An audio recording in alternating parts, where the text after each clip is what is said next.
बिस्मिल्लाहिर्रहमानिर्रहीम। इस वीडियो में हम डिस्कस करने हैं केएलएम और बीडी के लोअर लिम्ब के क्लिनिकल्स जो ज़्यादा इंपॉर्टेंट हैं या जो बाई नेम आते हैं। वो ये क्लिनिकल सीनेरियोज़ के साथ एससीक्यूज़ शॉर्ट क्वेश्चन में पूछे जाते हैं और उसके अलावा ये वाइवा में पूछे जाते हैं। तो सबसे पहले फीमोरल हर्निया और फीमोरल हर्निएशन, ये क्या होती है। फीमोरल कैनाल को डिस्कस करते हुए मैंने कहा था कि जो फीमोरल कैनाल है वो एक पोटेंशियल वीकनेस होती है बॉडी के अंदर। एब्डोमिनल कंटेंट इसमें बल्ज आउट होके आ जाता है। ये जेनेटिकली नहीं होता, बाद में हम इसे कह सकते हैं कि इंड्यूस टाइप का ये एक डिजीज़ है और क्लिनिकल है। इसमें क्या होता है, एब्डोमिनल कंटेंट बल्ज आउट होके आ जाता है फीमोरल कैनाल के अंदर। इसे हम कहते हैं फीमोरल हर्निएशन। फीमोरल हर्निएशन जो है ये फीमेल में ज़्यादा होती है बजाय फीमेल के। इसकी वजह क्या होती है, इसकी वजह ये होती है कि उनका जो पेल्विस है वो वाइडर होता है।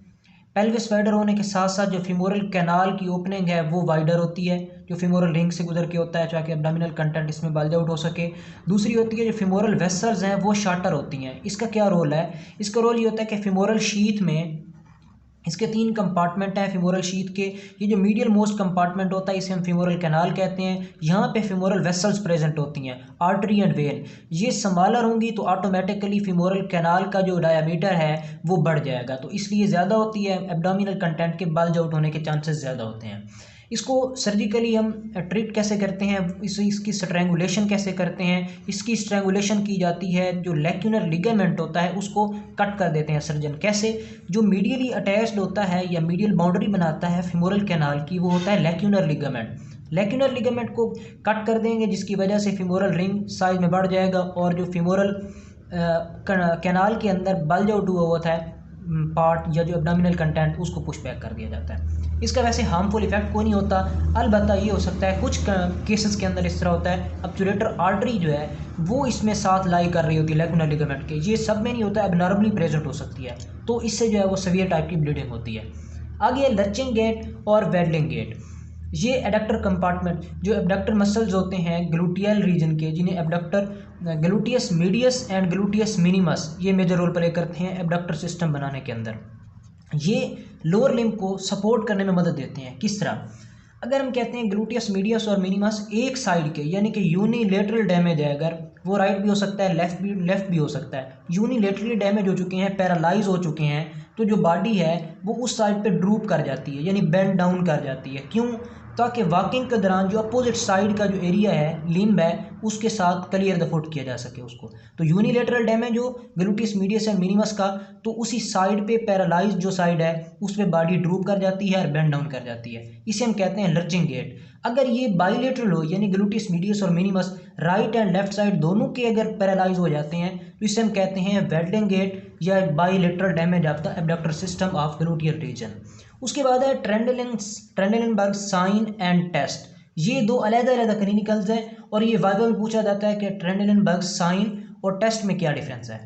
देखें, जो ट्रेंडलिनबर्ग साइन है वो इस तरह होता है कि ये जो ग्लूटियल मीडियस और जो ग्लूटियस मिनिमस हैं, जो एबडक्टर सिस्टम है लोअर लिम्ब का ग्लूटियल रीजन जो सपोर्ट करता है बॉडी को, अगर ये डैमेज हो जाते हैं, पैरालाइज हो जाते हैं, तो इसमें ये होता है कि जिस साइड वाले पैरालाइज, हम किस तरह टेस्ट करते हैं इनको चेक करने के लिए एबडक्टर सिस्टम को, वो इस तरह होता है बॉडी को सपोर्ट किया जाता है एक साइड पे। हम कहते हैं राइट साइड पे बॉडी को हमने सपोर्ट कर दिया, तो जो सपोर्टेड साइड होती है, सपोर्टेड साइड के जो ग्लूटियस मीडियस और मिनिमस होंगे ये सपोर्ट करेंगे नॉन सपोर्टेड साइड की, यानी कि उसको रेज करके रखेंगे, उसको ड्रूप डाउन होने से बचा देंगे। तो इस तरह हम इनको चेक कर सकते हैं। अगर पैरालाइज हो जाएंगे, एक साइड के पैरालाइज होंगे, तो दूसरी साइड पे जो पर्सन है वो बेंड डाउन कर जाएगा। इसे हम कहते हैं ट्रेंडलिनबर्ग साइन। अगर ड्रूप डाउन कर जाता है तो पॉजिटिव होगा, अगर नॉर्मल है तो ये नेगेटिव आएगा। जो ट्रेंडलिनबर्ग टेस्ट होता है वो होता है वेरिकोज्ड वेन को चेक करने के लिए। जो वेरिकोज्ड वेन है ये फिजियोलॉजी में आपने क्लिनिकल पढ़ा है और हम आगे भी डिस्कस करेंगे। जो लोअर लिम्ब की वेन्स होती हैं खुसूसन लेग रीजन के अंदर, वो अगर वेरिकोज्ड हो जाते हैं, वेरिकोज्ड वेन आ जाती हैं, तो उनमें एडिमा की वजह से एडिमा हो जाता है यानी कि लीक कर जाती हैं वेन। तो जो लीकिंग पॉइंट है उसको चेक करने के लिए जो डॉक्टर्स टेस्ट करते हैं उसे हम कहते हैं ट्रेंडलिनबर्ग टेस्ट। साइन और टेस्ट में ये डिफरेंस है। ये वेरिकोज्ड वेन के जो लीकेज पॉइंट है उसको चेक करने के लिए यूज़ किया जाता है। उसके बाद है पिरिफॉर्मिस सिंड्रोम। जो हिप बोन है, हिप बोन का एक होता है ग्रेटर शियाटिक फोरामेन, दूसरा होता है लेसर शियाटिक फोरामेन। जो ग्रेटर शियाटिक फोरामेन है उससे पास करती हैं अबव द पेरिफॉर्मस स्ट्रक्चर पास करती हैं और बिलो द पेरिफॉर्मस मसल स्ट्रक्चर पास करते हैं। जो शियाटिक नर्व है वो पास करती है बिलो द पेरिफॉर्मस, ये हम कहते हैं पेरिफॉर्मस मसल है, ये शियाटिक नर्व है। तो बास केसेस में इस तरह होता है, पेरिफॉर्मस मसल की वजह से शियाटिक नर्व कंप्रेस हो जाती है, तो इसकी वजह से जो बटक रीजन है उसमें पेन महसूस होता है, इसे हम कहते हैं पेरिफॉर्मस सिंड्रोम। उसके बाद है foot drop and slipping foot, ये दो अलग अलग केसेस हैं। फुट ड्रॉप में होता है, जो फुट ड्रॉप है इसमें होगा मोटर लॉस, और जो स्लीपिंग फुट है उसमें हो जाता है सेंसरी लॉस। अब मोटर लॉस किस तरह होता है, शियाटिक नर्व की ब्रांच आ रही होती है कॉमन पीरोनियल नर्व, एक होती है टिबियल, एक होती है कॉमन पीरोनियल। अगर कॉमन पीरोनियल नर्व अगर इंजर हो जाती है, कॉमन पीरोनियल नर्व की इंजरी की वजह से ये होता है, क्योंकि कॉमन पीरोनियल नर्व ने आगे एक superficial peroneal nerve and deep peroneal nerve देनी है, जो सुपरफिशियल और डीप है उन्होंने सप्लाई करना है आगे लेग के एक लेटरल कंपार्टमेंट को, एक ने स्पाइक करना है पोस्टीरियर कंपार्टमेंट को, तो इसमें एंटीरियर कंपार्टमेंट को सॉरी, तो इसमें ये होता है लेटरल, और यानी कि इस तरह समझ लें common peroneal nerve lateral and anterior compartment को सप्लाई कर रही है। अगर ये इंजर हो जाती है तो इसके मसल भी जब पैरालाइज हो जाते हैं, उनके मसल के पैरालाइज होने की वजह से एंटीरियर वाले जब पैरालाइज होंगे तो फुट डार्सी फ्लेक्स नहीं कर पाएगा। हम कहते हैं ये फुट की नॉर्मल लोकेशन है, अगर ये वाली फुट डार्सी फ्लेक्स होता है लेग की तरफ आना, और प्लांटर फ्लेक्शन होती है इससे अवे जाना, तो डार्सी फ्लेक्स नहीं हो पाता तो फुट प्लांटर फ्लेक्स रह जाता है, ये हम कहते हैं प्लांटर फ्लेक्स रह जाता है। दूसरा ये होता है लेटरल कंपार्टमेंट ना होने की वजह से फुट जो है वो ईवर्टेड हो जाता है, हम कहते हैं ये मिडिल एस्पेक्ट है फुट का, ये लेटरल है, तो फुट ईवर्टेड हो जाता है इस तरह, तो इससे हम कहते हैं ईवरियन ऑफ द फुट, तो फुट ईवर्टेड भी हो जाता है, फुट की इवर्जन नहीं हो पाती सॉरी, और एक होता है इसमें कि फुट इवर्ट नहीं हो पाता, दूसरा डार्सी फ्लेक्ट नहीं हो पाता। क्यों, क्योंकि इवर्जन किसने करवानी है, लेटरल कंपार्टमेंट के, वो कौन से हैं, पिरोनियस लॉन्गस एंड पिरोनियस ब्रेविस मसल। जब ये नहीं होंगे यानी कि पैरालाइज हो जाएंगे तो फुट इवर्जन नहीं हो पाएगी, और फुट कैसे हो जाएगा, इन्वर्टेड, ये हम कहते हैं इन्वर्टेड हो जाता है फुट। जब फुट इन्वर्टेड हो जाएगा तो इन्वर्टेड फुट, और दूसरा ये होगा कि प्लांटर फ्लेक्स्ड फुट हो जाएगा, तो इसे हम कहते हैं फुट ड्रॉप। उसके बाद है स्लीपिंग फुट, ये कब होता है, अगर शियाटिक नर्व डैमेज हो जाती है, इसकी वजह से सेंसरी लॉस होता है, यानी कि सेंसेशन फील नहीं हो पाती, इसे हम कहते हैं स्लीपिंग फुट। ये टेंगलिंग टाइप की इसमें सिचुएशन होती है। ये फुट ड्रॉप हो गया, मोटर लॉस, और ये कॉमन पीरोनियल और इसमें मोस्ट कॉमन इंजर होती है। जो स्लीपिंग फुट होता है इसमें सेंसरी लॉस होता है और शियाटिक नर्व। फुट ड्रॉप में मोटर लॉस की वजह से फुट प्लांटर फ्लेक्स रह जाता है और इन्वर्टेड रह जाता है। कौन सी मूवमेंट लॉस हो जाती है, ईवर्जन नहीं हो पाती, और दूसरा ये होता है डार्सी फ्लेक्शन नहीं हो पाती। तो फुट ड्रॉप और स्लीपिंग फुट का ये क्लिनिकल है। उसके बाद है tarsal tunnel syndrome. Tarsal tunnel syndrome कैसे होती है, ये जो फ्लेक्सर रेटिनेकुलम होता है, ये हम कहते हैं फुट है, यहाँ पे ये मीडियल मेन्युलस है, और ये अब मैं आपको नहीं दिखा सकता इस तरह, आप ये कंसीडर करें ये मीडियल मेन्युलस है, यानी कि मीडियल एस्पेक्ट है, यहाँ पे होता है फ्लेक्सर रेटिनेकुलम, ये फुट है। अब फ्लेक्सर रेटिनेकुलम के नीचे से पास एक फ्लेक्सर रेटिनेकुलम एक आर्च बनाता है मीडियल साइड पे, तो इससे टनल बन जाती है, इसे हम कहते हैं टार्सल टनल। टार्सल टनल से क्या क्या चीज़ें पास करती हैं, टार्सल टनल से चीज़ें पास करती हैं जिनमें मेजर होती है वो होती है टिबियल नर्व। अब टार्सल टनल से जो टिबियल नर्व पास कर रही है, अगर ये टार्सल टनल की वजह से कंप्रेस हो जाती है तो इसकी वजह से क्या होता है, सेंसरी लॉस हो जाता है, और दूसरा मोटर लॉस हो जाता है। कहाँ पे, 16 फुट के अंदर, क्योंकि उसने मेजरली सप्लाई करना होता है 16 फुट को, तो इससे सेंसरी और मोटर लॉस हो जाएगा 16 फुट के अंदर, इसी हम कहते हैं टार्सल टनल सिंड्रोम। उसके बाद है पोप्लिटियल एन्यूरिज्म। ये क्या होता है, पोप्लिटियल नाम से ज़ाहिर है पोप्लिटियल फोसा से रिलेटेड होगा।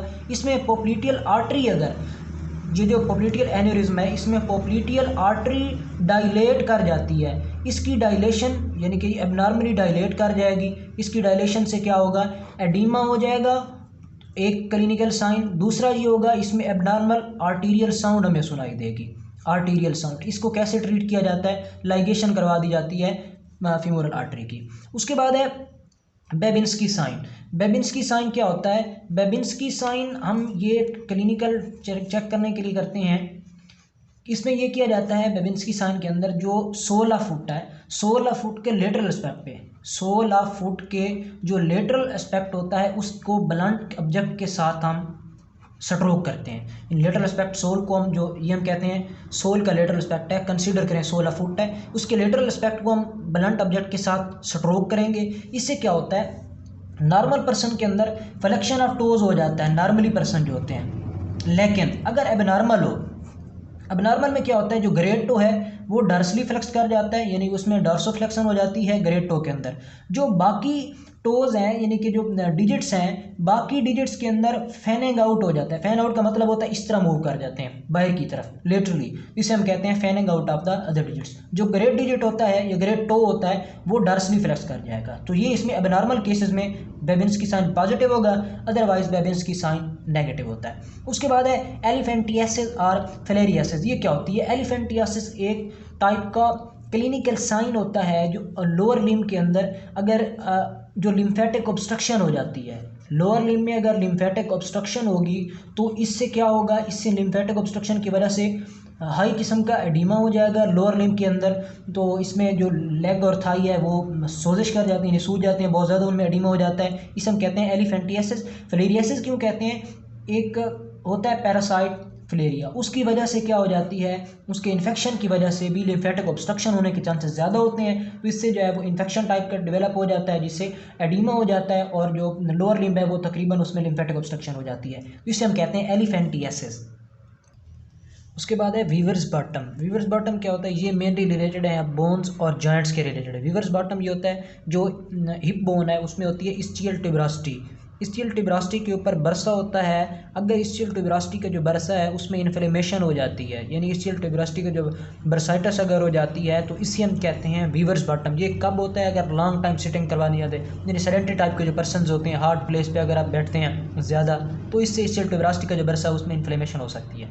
उसके बाद है नेक शेफ्ट एंगल। नॉर्मल क्या होता है और उसके बाद एबनॉर्मल क्या है? जो नेक शेफ्ट एंगल है तो फीमर की बात हो रही है यहाँ पे, ये हम कहते हैं कि ये है रफ सी डायग्राम है फीमर की ये शेफ्ट है और ये है नेक। अब नेक और शेफ्ट के दरमियान एक एंगल होता है। हम कह रहे हैं वैसे ये एडल्ट और जो चाइल्ड है उनमें डिफरेंट कर रहा होता है, लेकिन वैसे अगर एवरेज देखा जाए तो वो होता है 135। अगर ये बढ़ जाता है तो इसे हम कहते हैं कॉक्सा वेल्गा। कॉक्सा वेल्गा क्या है कि नेक शाफ्ट एंगल ग्रेटर देन 135, अगर लेस देन 135 हो तो इसे हम कहते हैं कॉक्सा वेरा। वेरा आप कैसे याद रख सकते हैं कि इसे ये काम जो है वो रास आ गया है, उर्दू में अगर कहें तो रस याद रख लें, यानी कि कॉक्सा वेरा, और दूसरा काम यानी कम, इससे अगर आप बना सकते हैं, मैंने इसको इस तरह याद किया हुआ है। तो coxa vara less than 135 and valga 135 से ज़्यादा हो जाए नेक शेफ्ट एंगल तो इससे हम कहते हैं कॉक्सा वेल्गा। और एक और शेंटन लाइन की बात होती है, वो भी आप देख लें, उसमें एक्सरे में ज़्यादा यूज़ किया जाता है। जो इस्चियल ट्यूबरासिटी का अपर बॉर्डर है उसके दरमियान, ये अपर बॉर्डर है ये वाला, इसके दरमियान, और जो फीमर वाली साइड है हेड उसके दरमियान में एक लाइन होती है एक ओब्लिक्विटी के साथ, यानी इस तरह की, तो इसे हम कहते हैं शेंटन्स लाइन। ये शेंटन्स लाइन एक्सरे के अंदर फीमर की जो फीमर और जो हिप जॉइंट है उसके दरमियान में प्रॉपर उसको कि इसकी पोजीशन क्या है नॉर्मल और एबनॉर्मल दिखाने में यूज़ की जाती है। उसके बाद है परथीज डिजीज़। परथीज डिजीज़ क्या होती है? ये एसिटाबुलम है, एसिटाबुलम ऑफ द हिप जो है ये आर्टिकुलेट करता है फीमर के हेड के साथ, फीमर के हेड के साथ आर्टिकुलेट करके ये हिप जॉइंट बना देता है। इसके अगर ये जो सर्कुलर हेड होता है फीमर का, अगर ये कर जाता है फ्लैट, ये डिस्ट्रॉय हो जाता है तो इसके अंदर फ्रैक्चर हो जाता है, तो ये जो स्पेस है जॉइंट स्पेस वो बढ़ जाती है, तो ये क्लिनिकल केस आ जाता है, डिजीज़ है, इसे हम कहते हैं परथीज डिजीज़। उसके बाद है हाउसमेड्स नी एंड कलर्जी मैन्स नी। देखें हाउसमेड्स नी और कलर्जी मैन्स नी ये बरसाइटस होते हैं, दो तरह के बरसा होते हैं नी के साथ, एक होता है प्री पेटलर बरसा और दूसरा होता है इंफ्रा पेटलर बरसा। इंफ्रा पेटलर बरसा, अब जो प्री पेटलर बरसा है उसके अंदर इन्फ्लेमेशन होती है तो इसे हम कहते हैं प्री पेटलर बरसाइटस, उसका दूसरा नेम है हाउसमेड्स नी। दूसरा इंफ्रा पेटलर बरसा, अगर उसके अंदर इन्फ्लेमेशन हो तो इंफ्रा पेटलर बरसाइटस हो जाती है, उसे हम कहते हैं कलर्जी मैन्स नी। आप इसको किस तरह याद रखें? आप इसको याद रखें PH से, पी से प्री पेटलर एंड H से हाउसमेड्स नी, इस तरह आपको याद रहेगा, वरना ये दोनों मिक्स हो जाते हैं। उसके बाद है जीनो वेलगम एंड जीनो वेरम। ये जो वेलगम और वेरम है, जीनो इसका मतलब होता है, वैसे हम इसको नी जॉइंट से रिलेटेड लेते हैं जीनो का मतलब। अब इसमें क्या होता है, गम से याद रखें, स्टिक हो जाती है, किस तरह, एक प्रॉपर एंगल होता है, ओब्लिक्विटी होती है थोड़ी बहुत, जो थाई है और थाई और उसके साथ साथ जो लेग्स आ रही हैं इनके दरमियान थोड़ी सी ओब्लिक्विटी प्रेजेंट होती है, थोड़ी सी, ये नॉर्मल केस होता है। लेकिन अगर इस तरह नहीं होता, इस तरह की केस होता है नॉर्मली, अगर इस तरह ना हो, यानी कि ये एक नॉर्मल एंगल प्रेजेंट होता है इसके दरमियान में। वेलगम में क्या होता है, टिबिया अगर लेटरली चली जाए, यानी कि टिबिया जो है लेग के अंदर बोन है, ये अगर लेटरली चली जाती है, इसकी एबडक्शन हो जाती है, तो जो एंगल है तो ये क्या हो जाता है, ये दोनों जो जॉइंट हैं नी वाले, ये एक दूसरे के साथ टकराने लग जाते हैं, तो इसे हम कहते हैं नॉकिंग नीज। नॉकिंग नीज कब होगा? नॉकिंग नीज का दूसरा मतलब है, दूसरी टर्म यूज़ करते हैं, वो थी जीनोवेल्गम। याद रख लें, गम से, गम का मतलब होता है स्टिक जाना, चिमट जाना, तो ये भी इस तरह की स्टिंग हो जाती है, इसे हम कहते हैं नॉकिंग नीज। ये कब होता है? अगर टिबिया अगर डिसलोकेट कर जाती है, बेंड कर जाती है लेटरली, यानी एबडक्ट कर जाती है, तो होती है जीनोवेल्गम। जीनोवेल्गम कब होती है? अगर टिबिया या फिबुला, मेनली टिबिया होती है, टिबिया अगर कर जाती है मीडियली डिसलोकेट यानी एडक्ट हो जाती है, तो इसे हम कहते हैं बोर्ड। बोर्ड जो है लेग्स हो जाती हैं। बोर्ड लेग्स में क्या होता है, बहुत ज़्यादा इनके दरमियान में जो स्पेस है वो बढ़ जाती है, एबनॉर्मल हो जाता है। स्पेस बहुत ज़्यादा बढ़ जाए तो उसे हम कहते हैं वेरम। अगर कम हो के इतनी कम हो जाए कि नॉकिंग नीज हो जाए तो इसे हम कहते हैं जीनोवेल्गम। उसके बाद है पॉट्स फ्रैक्चर, इसे हम ट्राई मेल्यूलर फ्रैक्चर का नाम देते हैं। और उसके बाद इसे एक और नाम देते हैं अनहैप्पी ट्राइएड्स। ये क्या होता है? देखिए, जो पॉट्स फ्रैक्चर है ये रिलेटेड होता है जो लेग की बोन्स हैं। लेग की बोन्स में मेजरली कौन सी आ रही हैं? टिबिया एंड फिबुला आ रही है। इसमें अगर फ्रैक्चर इस तरह का इन्वॉल्व, इस तरह का फ्रैक्चर हो जिसमें ट्राई मेल्यूलर, नाम याद रख लें, इसका मतलब है 3 इसमें हमने केसेस पढ़ने हैं जो फ्रैक्चर हो रहे होंगे। पहला होता है फिबुला का lateral malleolus of the fibula, दूसरा होता है मीडियल मेल्यूलस और lower end of the tibia. ये जो 3 हैं मेजर केसेस, ये lower end of tibia, lateral malleolus of fibula and medial malleolus, ये अगर फ्रैक्चर हो जाते हैं, इस टाइप के फ्रैक्चर, ये मल्टी मेल्यूलर फ्रैक्चर है, इसे हम कह सकते हैं ट्राई मेल्यूलर फ्रैक्चर। अनहैप्पी ट्राइएड्स और पॉट्स फ्रैक्चर, ये रिलेटेड होता है बोन्स ऑफ द लेग जिसमें टिबिया और फिबुला आ जाती हैं। उसके बाद है बम्पर्स फ्रैक्चर। बम्पर्स फ्रैक्चर होता है ऑटोमोबाइल का बम्पर अगर हिट करता है लेग को, तो इसमें जो टिबियल टाइप का फ्रैक्चर होता है कॉन्डाइलर, इसे हम कहते हैं बम्पर्स फ्रैक्चर। उसके बाद है 2 टाइप का, एक होता है फ्लैट फुट यानी कि इसे हम कहते हैं पेस प्लेनस, और दूसरा होता है कला फुट, इसे हम कहते हैं पेस कैवस। पेस प्लेनस कब होता है, फ्लैट फुट कब होता है? देखें, 2 तरह की आर्चेज होती हैं, 16 फुट में आप पढ़ेंगे। एक होती है मीडियल लॉन्गिट्यूडनल आर्च, एक होती है लेटरल लॉन्गिट्यूडनल आर्च। अगर मीडियल लॉन्गिट्यूडनल आर्च ये बिल्कुल यानी कि ख़त्म हो जाती है तो इसे हम कहते हैं फ्लैट फुट और pes planus. Medial longitudinal arch अगर हम इस तरह इसको कंसीडर करते हैं अपना जो है फुट, तो इसमें ये होता है, ये मीडियल साइड पे एक आर्च होती है, इसे हम कहते हैं मीडियल, और लेटरल पे थोड़ी बहुत होती है, उसे हम कहते हैं lateral longitudinal arch. Medial longitudinal arch बिल्कुल ख़त्म हो जाती है तो इसे हम इस तरह फ्लैट हो जाता है बिल्कुल, इसे हम कहते हैं पेस प्लेनस और फ्लैट फुट। पेस कैवस क्या होता है, जो मीडियल लॉन्गिट्यूडनल आर्च है वो बहुत ज़्यादा बढ़ जाती है, तो मीडियल लॉन्गिट्यूडनल आर्च के बढ़ने से इसे हम कला फुट भी कहते हैं, यानी कि पेस कैवस की वजह से कला फुट हो जाता है। कला फुट की काजेज़ क्या होती हैं? स्पाइना बाइफिडा और ये पोलियो, ये जो 2 डिजीज़ हैं ये भी कला फुट करने में मदद कर रही होती हैं, यानी कि इसमें भी माजूरी होती है किस्म की। तो पेस कैवस में क्या होगा, मीडियल लॉन्गिट्यूडनल आर्च बहुत ज़्यादा बढ़ जाएगी, इंक्रीज़ कर जाएगी हाइट में, और इसमें जो है वो कम हो जाएगी। तो ये पेस प्लेनस एंड पेस कैवस हो गया। ये एक दोनों से रिलेटेड है लॉन्गिट्यूडनल आर्चेस के हवाले से, medial and lateral longitudinal arches. उसके बाद है मार्च फ्रैक्चर। नाम से ज़ाहिर है, मार्च जो पुलिसमैन यानी कि पर्सनल वगैरह होते हैं और सोल्जर्स वगैरह, ये एक्सेसिव मार्चिंग कर रहे होते हैं, तो मार्चिंग की वजह से मेटाटार्सल बोन इनकी फ्रैक्चर हो जाती हैं। इसमें मोस्ट कॉमन इन्वॉल्व होती हैं 2nd, 3rd and 4th metatarsal bones होती हैं जो इन्वॉल्व होती हैं। तो 2nd, 3rd और 4th मेटाटार्सल बोन के फ्रैक्चर की वजह से इनमें वेस्कुलर नेक्रोसिस भी हो सकती है, तो ये इन्वॉल्व होता है मार्च फ्रैक्चर, जिसमें 2nd, 3rd, 4th और ये मेटाटार्सल बोन फ्रैक्चर होंगी, और ये इन्वॉल्व होता है ज़्यादातर किस में, जो पुलिसमैन वगैरह होते हैं, सोल्जर्स वगैरह होते हैं। उसके बाद है टेलिपस वेरस वेलगस, ये कैल्केनियस, इक्वाइनस एंड इक्वाइनोवायरस वेरस, सारा कुछ ये जो है रिलेटेड होते हैं फुट से। अब कैसे होते हैं? टेलिपस वेरस के अंदर होता है जो मीडियल बॉर्डर है वो रेज्ड कर जाए, यानी कि ये मीडियल एस्पेक्ट पे ये इस तरह होता है, हम कहते हैं ये फुट है, अगर उसका मीडियल बॉर्डर रेज कर जाता है तो इसे हम कहते हैं टेलिपस वेरस। अगर ये रेज कर जाता है तो पर्सन जो है वो किस तरह वॉक करेगा, लेटरल बॉर्डर के ऊपर, आप इसको इमेजिन कर लें, समझ आ जाएगी। मीडियल बॉर्डर इसमें रेज कर जाता है, पर्सन वॉक किसके ऊपर करता है, लेटरल बॉर्डर के ऊपर वॉक कर रहा होता है। लेटरल बॉर्डर वॉकिंग होती है किसके अंदर, टेलिपस वेरस के अंदर। वेलगस इसके उलट है, जिसमें lateral border of the foot raise कर जाता है, पर्सन वॉक करता है किसके ऊपर, मीडियल बॉर्डर के ऊपर, मीडियल वॉकिंग होती है, इसे हम कहते हैं टेलिपस वेलगस, मीडियल वॉकिंग होती है।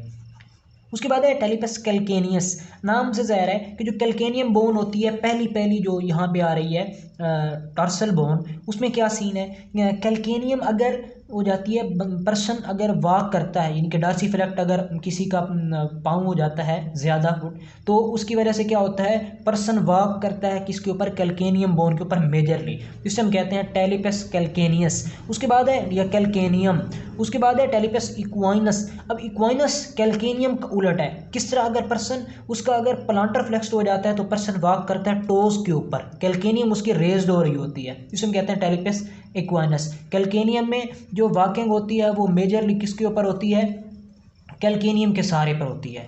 जो इक्वाइनस होता है उसमें वॉकिंग होती है मेजरली टोज के सहारे पर, टोज के सहारे पर। उसके बाद है इक्वाइनोवेरस। अब इसमें दो कंडीशंस इकट्ठी मिल जाती हैं, एक इक्वाइनस और दूसरी वेरस, ये अगर कंबाइन हो जाती हैं तो इसे हम कहते हैं टेलिपस इक्वाइनोवेरस। इक्वाइनोवेरस के अंदर क्या होगा, वेरस में क्या था, लेटरल वॉकिंग थी इस तरह, और दूसरा होगा मेजरली इक्वाइन, यानी कि इस तरह मीडियल बॉर्डर उसमें रेज्ड भी होगा मीडियल बॉर्डर, और दूसरा जो होगा वो ज़्यादातर उसकी जो वॉकिंग होगी वो बेस्ड होगी किसके ऊपर, इक्वाइन के ऊपर, यानी इक्वाइन का मतलब क्या था, टोज के ऊपर। तो ये इक्वाइनस वेरस इक्वाइनोवेरस कम्बिनेशन होता है टेलिपस वेरस और टेलिपस जो इक्वाइनस है, अगर ये मिल जाती है तो उसे हम कहते हैं टेलिपस इक्वाइनोवेरस। उसके बाद है ड्रायर साइन। ये दो तरह का होता है, एक होता है एंटीरियर ड्रायर साइन और दूसरा होता है पोस्टीरियर ड्रायर साइन। ये अक्सर वाइवा में पूछ लेते हैं। एंटीरियर ड्रायर साइन होता है टिबिया अगर डिसलोकेट कर जाती है फॉरवर्ड, टिबिया की अगर फॉरवर्ड डिसलोकेशन होती है उसे हम कहते हैं एंटीरियर ड्रायर साइन।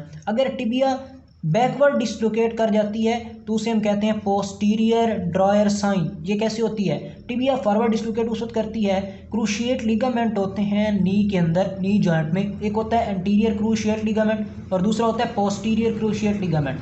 अगर एंटीरियर क्रूशिएट लिगामेंट, ये क्रूशिएट लिगामेंट, अब एंटीरियर अगर टीयर हो जाता है तो इसकी वजह से क्या होगा, उसको एंटीरियर सहारा नहीं मिलेगा, एंटीरियरली सपोर्ट नहीं मिलेगी, तो टिबिया फॉरवर्डली डिसलोकेट हो जाएगी वॉकिंग के दौरान या रनिंग के दौरान। इसे हम कहते हैं एंटीरियर ड्रायर साइन। पोस्टीरियर कब होगी, अगर पोस्टीरियर क्रूशिएट लिगामेंट टीयर कर जाता है तो इसकी वजह से क्या होगा, टिबिया बैकवर्ड पुल हो जाएगी, इसे हम कहते हैं पोस्टीरियर ड्रायर साइन। उसके बाद है जर्क और रिफ्लेक्स। एक होता है नी जर्क और नी रिफ्लेक्स और दूसरा होता है एंकल जर्क और एंकल रिफ्लेक्स। ये कैसे होता है, नी जर्क में ये होता है जो पेटेलर लिगामेंट होता है, पेटेलर लिगामेंट, इसको हम टैप करते हैं किसी ब्लंट ऑब्जेक्ट के साथ, ये स्ट्रोक करते हैं तो इससे क्या हो जाता है, जो ही आप पेटेला के ऊपर जो पेटेलर लिगामेंट है उसको स्ट्रोक करेंगे, पेटेला को नहीं करना बल्कि पेटेलर लिगामेंट को करना होता है, तो पेटेलर लिगामेंट को स्ट्रोक करेंगे तो फौरी जो नी है उसकी एक्सटेंशन हो जाएगी। ये होता है पेटेलर जर्क या नी जर्क, नी जर्क रिफ्लेक्स होता है। ये कब होगा, पेटेलर लिगामेंट को आप ब्लंट ऑब्जेक्ट के साथ स्ट्रोक करेंगे तो जो एक्सटेंशन होगी नी के ऊपर, नी एक्सटेंड कर जाएगा, ये नॉर्मली होता है नी जर्क और नी रिफ्लेक्स। उसके बाद है एंकल जर्क और एंकल रिफ्लेक्स। ये कैसे होता है, इसमें मेजर ये होता है अकीलीज टेंडन होता है या टेंडो कैल्केनियस, टेंडो कैल्केनियम। ये कैसे होता है, टेंडो कैल्केनियम क्या चीज़ है, टेंडो कैल्केनियम और टेंडो कैल्केनियस एक्चुअली इंसर्टिंग टेंडन होते हैं दो मसल के, गैस्ट्रोनीमियस मसल, गैस्ट्रोनीमियस मसल और दूसरा होता है गैस्ट्रोनीमियस मसल और दूसरा होता है सोलियस।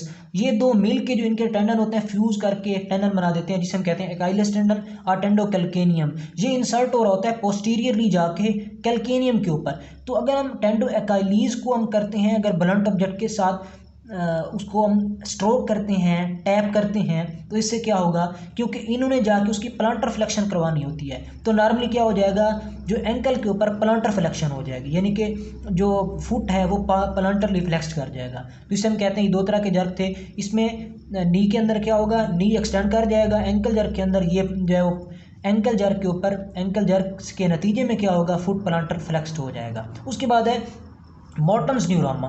न्यूरोमा का मतलब होता है जिस तरह एन्यूरिज्म होता है, आर्टरी डायलेट कर जाती है, न्यूरोमा के अंदर क्या होता है, जो नर्व होती है उसके अंदर एक तरह का न्यूरोमा डेवलप हो जाता है, एक टाइप का समझ रहे हैं इन्फेक्शन टाइप हो जाता है। तो मॉर्टन्स न्यूरोमा कब होता है, जो सेकेंड, थर्ड और फोर्थ होती हैं metatarsal bone, third and fourth metatarsal bone के दरमियान यहाँ पे ये होती है। आगे देखें, एक होती है टिबियल नर्व, टिबियल नर्व आगे जाके सप्लाई करनी होती है 16 फुट को, एक उसकी ब्रांच होती है लेटरल और दूसरी होती है मीडियल। जो मीडियल प्लांटर नर्व होती है उसकी आगे जो ब्रांचेस जा रही होती हैं मीडियल प्लांटर नर्व की, यानी मीडियल प्लांटर नर्व ने आगे सप्लाई करना है, तो थर्ड और फोर्थ जो मेटाटार्सल बोन है उनके दरमियान में न्यूरोमा डेवलप हो जाता है। तो इसे हम कहते हैं मॉर्टन्स न्यूरोमा, जो थर्ड और फोर्थ जो मेटाटार्सल बोन है उनके दरमियान में डेवलप होता है। किसका न्यूरोमा होता है, मीडियल प्लांटर नर्व का, जो ब्रांच होती है टिबियल नर्व की। उसके बाद है हेलक्स वेलगस और हेलक्स वेरस। हेलक्स वेलगस क्या होता है, अगर जो ग्रेड टो है, ग्रेड टो लेटरली डिसलोकेट कर जाता है, ये शूज़ वगैरह का भी इसमें इशू हो सकता है या दूसरे इशूज हो सकते हैं। अगर डिसलोकेट कर जाता है लेटरली, इसे हम कहते हैं हेलक्स वेलगस। अगर ये मीडियली रोटेट कर जाता है, मीडियली डिसलोकेट कर जाता है, तो इसे हम कहते हैं हेलक्स वेलगस वेरस। अब वेलगस और वेरस के बहुत सारे आपने 3 तरह के केसेस पढ़े हैं डिफरेंट टाइप के। एक होता है हेलक्स। हेलक्स में क्या होगा, हेल्यूसिस जिस तरह का होता है वो ग्रेड टो को शो करता है। इसका मतलब क्या है कि टो से रिलेटेड होगा तो वो होगा हेलक्स वेलगस एंड वेरस, जिसमें वेलगस में लेटरली डिसलोकेट कर जाएगा और वेरस के अंदर क्या होता है वो मीडियली डिसलोकेट कर जाएगा। दूसरा होता है टेलिपस वेरस एंड टेलिपस वेरगस। टेलिपस वेरस के अंदर क्या था, मीडियल बॉर्डर रेज कर जाता है, पर्सन लेटरल के ऊपर वॉक करता है, लेटरल मार्जिन के ऊपर, लेटरल एंड के ऊपर। टेलिपस वेलगस के अंदर क्या होता है, लेटरल बॉर्डर जो है वो रेज कर जाता है और पर्सन मीडियल बॉर्डर के ऊपर मीडियल वॉकिंग हो रही होती है उसकी। तो ये हो गया एक टेलिपस वेरस वेलगस, दूसरा हो गया hallux valgus and hallux varus. उसके बाद होता है आगे coxa valga and coxa vara. Coxa valga के अंदर क्या था, वेरा मैंने कहा था काम रास, मतलब क्या है, वेरा तो कम हो जाता है, लेस हो जाता है। क्या, नेक शाफ्ट एंगल जो 135 होता है नॉर्मल, वो अगर उससे कम हो जाता है उसे हम कहते हैं कॉक्सा वेरा। वेल्गा के अंदर क्या होता है, कॉक्सा वेल्गा के अंदर जो 135 से अगर बढ़ जाता है तो इसे हम कहते हैं कॉक्सा वेल्गा, ये ज़्यादा होता है। उसके बाद हमने एक और होता है जीनो वेल्गम एंड जीनो वेरा। जीनो वेल्गम के अंदर क्या है, गम से मैंने कहा था कि आप याद रख लें, स्टिक टुगेदर, क्या चीज़, अपोजिट जो नी है वो एक दूसरे के साथ सटिक कर जाएंगे। कब होता है, जब टिबिया लेटरली डिसलोकेट कर जाती है, टिबिया एबडक्ट हो जाती है एबनॉर्मली, तो इसकी वजह से नी नाक करते हैं। ये बहुत सारा की केसेस में होता है पर्सन में, अगर वो रन करते हैं तो उनके नाक जो होते हैं, उनके जो नी होते हैं वो नॉक करने लग जाते हैं, इसे हम कहते हैं नॉकिंग नीज। ये क्या सिचुएशन होती है, इसे हम कहते हैं जीनो वेलगम। जीनो वेरम के अंदर क्या होता है, वेरम के अंदर ये मीडियली डिसलोकेट कर जाती है, तो उसकी वजह से क्या होगा, इनके दरमियान में जो फासला है, डिस्टेंस है एक नॉर्मल तरह का, वो एबनॉर्मल हो जाता है। यानी कि अगर डिस्टेंस बढ़ जाएगा तो वेरम हो जाएगी, अगर कम हो के स्टिक टुगेदर हो जाएगा तो इसे हम कहते हैं जीनो वेलगम। तो ये वेलगम और वेरस की डिफरेंट तरह की कंडीशन है। कॉक्सा है नेक शाफ्ट एंगल वाला, जीनो है, जीनो का मतलब होता है नी जॉइंट, तो ये इसके दरमियान में आ जाएगा। तो इस तरह के ये केसेस हैं और ये अक्सर पूछ लिए जाते हैं आपके वाइवा एग्ज़ाम के अंदर, और उसके अलावा आपसे जो है वो क्लिनिकल सिनेरियो की फॉर्म में भी पूछ लिया जाता है कि इसमें क्या होता है, कौन सी नर्व इसमें इंजर हो रही है, कौन सी जो है वो आर्टरी इसमें डायलेट कर रही है। इस तरह के केसेस में आपको एक हिस्ट्री तक बता दी जाएगी, मतलब उसके साथ तो आपने बताना होता है, वो आगे मजीद उससे भी क्वेश्चन बना सकते हैं। तो ये था तकरीबन, इसमें सारे जो है वो कवर हो रहे हैं। मेजरली जो बोन्स वगैरह जॉइंट से रिलेटेड हैं वो भी तकरीबन कवर हो गए हैं। तो इसमें बाई नेम वालों को मैंने ज़्यादा फोकस किया है और उम्मीद है इंशाल्लाह आपको पसंद आएगा।